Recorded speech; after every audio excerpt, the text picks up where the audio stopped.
The FIFA World Cup is one of the world's most viewed sporting events, and with the tournament only 6 months away, we go to Last Word with Stephen Brunt. At first, Stephen, can you give us an idea of how big this tournament really is? Well, it's pretty simple, Wilder. It's the biggest sporting event in the world. There's nothing even close. More people in more places care more passionately about this sport and about this event than anything else, than the Summer Olympics, than the Super Bowl, any of the other events that we would put on the same scale. The entire planet, literally, will be tuning in for the World Cup from Brazil, and honestly, there's nothing even close. Now, I gotta ask, every year the most difficult group is labeled the group of death.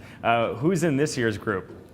Well, I think it has to be this Group G. There's a couple that are close, but Group G would be the real group of death this time. You have Germany, obviously multiple time World Cup winners. You have Portugal, who squeaked in the qualifying, but are a very talented side with Cristiano Ronaldo. You have Ghana, who are probably the best of the African sides right now. And you have the United States, who are very, very good, with Jurgen Klinsmann coaching them. Would be a threat, I think, to go a long way in the tournament, except that they drew this group. And they always seem to get paired with Ghana. I'm not sure why.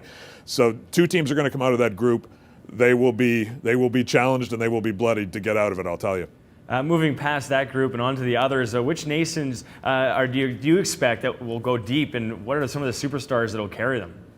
Well, I think you've got to look to, you really have to look to the South American nations first. This tournament is in South America, and that's a significant advantage. Brazil and Argentina both got easy draws, relatively easy draws. They can only meet in the final the way the draw works if they win those groups, which I think everybody assumes they will. Brazil, it'll be Neymar, everyone's talking about. Argentina, obviously Lionel Messi. So they would be 1 and 2, and then after that, you get into the European powers. Spain, the defending champions, one of the greatest club teams of all time. The Netherlands, who were in the final the last time around. Germany, for sure. And then, you're into kind of dark horse territory, and I would look again to South American teams, Uruguay, Colombia, sides like that, because I think playing on that continent, they have a better chance to surprise than a Belgium or a France or one of the other European sides. Spain, the defending champions, I'm sure will be ready. The fans are definitely ready for the start with protests and stadium collapses, though. I wonder if Brazil is ready. Well, they've taken on a lot here, not just this World Cup, but 2 years after the World Cup, they're staging the Summer Olympic Games in Rio, the second biggest sporting event on the planet. So the economic challenge there, the challenge of getting those people in, moving them around, accommodating them in a place that has challenges economically and in terms of things like crime. I'm not sure we're going to know whether this World Cup is going to come off until we're standing on the ground in Brazil in June. Well, with the FIFA World Cup only 6 months away, the clock is definitely ticking. Thanks for your insight on this, Stephen. We'll see you next week. Thanks, Wilder.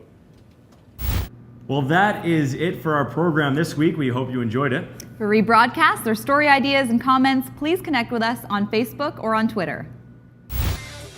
Coming up next week, we profile long track speed skater Christine Nesbitt on our Mission Gold series. And we'll look at how the Montreal company Field Turf has become the world leader for artificial turf.